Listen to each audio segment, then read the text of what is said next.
ഒരു ബീട്രൂട്ട് ഇടിയപ്പത്തിൻ്റെ റെസിപ്പിയാണ്. അരിപ്പൊടിയിലേക്ക് വെളിച്ചെണ്ണയും ഉപ്പിട്ട് കൊടുത്തിട്ടുണ്ട്. പിന്നെ ചെറിയൊരു ബീട്രൂട്ട്, പിന്നെ നന്നായിട്ട് വെട്ടി തിളച്ച വെള്ളം വേണം. ബീട്രൂട്ട് ചെറുതരം കഷ്ണങ്ങളാക്കിയിട്ട് ഒരു ഗ്ലാസ്സിൽ താഴെ വെള്ളം ഒഴിച്ച് അതൊന്ന് അരച്ച് നല്ല നീരായിട്ട് നമുക്ക് മാറ്റിയെടുക്കണം. ആ നീര് നമ്മൾ അരിപ്പൊടിയിലേക്ക് ഒഴിച്ചു കൊടുത്ത് അപ്പം തന്നെ നമ്മൾ തിളച്ച വെള്ളവും ആവശ്യത്തിന് ഒഴിച്ചു കൊടുക്കുകയാണ് ചെയ്യണേ. എന്നിട്ട് ഇത് നന്നായിട്ട് കുഴച്ച് നമ്മൾ എടുക്കണം. ബീട്രൂട്ട് നമുക്ക് സാധാരണ കുട്ടികൾക്ക് കൊടുത്തു കഴിയുമ്പോൾ അവർക്ക് അതിൻ്റെ ചുക ഇഷ്ടാവില്ല, കഴിക്കില്ല. അപ്പോൾ ഇങ്ങനെ ചെറുതരം രൂപമാറ്റം വരുത്തിയിട്ട് നമ്മൾ കൊടുക്കുകയാണെങ്കിൽ ബീട്രൂട്ടിൻ്റെ ഗുണം കുട്ടികളിൽ എത്തുമല്ലോ, അതാട്ടോ. അതുകൊണ്ടാണ് ഇങ്ങനെ ഓരോരോ പരീക്ഷണങ്ങൾ നമ്മൾ ചെയ്ത് നോക്കുന്നത്.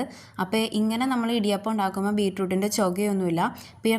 ഇപ്പം നമ്മളിത് ഉണ്ടാക്കിയപ്പോൾ നല്ല കളറുണ്ട്, പക്ഷേ ഇത് വെന്ത് വരുമ്പോൾ ഇത്രയും കളർ കിട്ടില്ല കേട്ടോ, ഒരു മങ്ങിയ കളറായി പോകും. എന്നാലും ഹെൽത്തി ആയിട്ടുള്ളൊരു ഫുഡാണ്. എല്ലാവരും വെള്ളമൊന്നും ഉണ്ടാക്കി കൊടുക്കണം. കാരണം ബീട്രൂട്ട് കഴിക്കാത്ത കുട്ടികൾക്ക് പ്രത്യേകിച്ച് ഈ രീതിയിലൊക്കെ ഒന്ന് ഉണ്ടാക്കി കൊടുക്കുകയാണെങ്കിൽ നല്ലൊരു ഫുഡിൻ്റെ റെസിപ്പി തന്നെയാണെന്ന് പറയാം. കണ്ടോ, വെന്ത് വന്നപ്പോൾ ഈ കളറായി. എന്നാലും കുഴപ്പമില്ല, ഹെൽത്തി ഫുഡല്ലേ.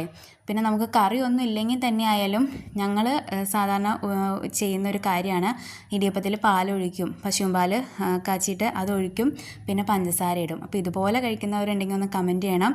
പിന്നെ ഇന്നത്തെ റെസിപ്പി ഇഷ്ടമായിട്ടുണ്ടെങ്കിൽ ഒന്ന് സബ്സ്ക്രൈബ് ചെയ്യാത്തവർ സബ്സ്ക്രൈബും ലൈക്കും ചെയ്യണം കേട്ടോ. Okay, thank